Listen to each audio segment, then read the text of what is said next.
Hey guys, this is Jamie with TechNation, and I'm excited to bring you the first update from the MD Expo Houston. We are here at the Woodlands Marriott, and we have 952 were pre-registered for the conference yesterday.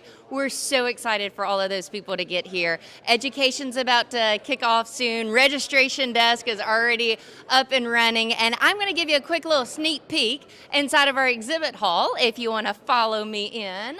Later today, the exhibit hall is going to open at 3:30, and we have a sold-out exhibit hall with some of the industry's top vendors are going to join us. And as you can see right now, they're busy setting up their booths, getting ready for all of those attendees to pour in here.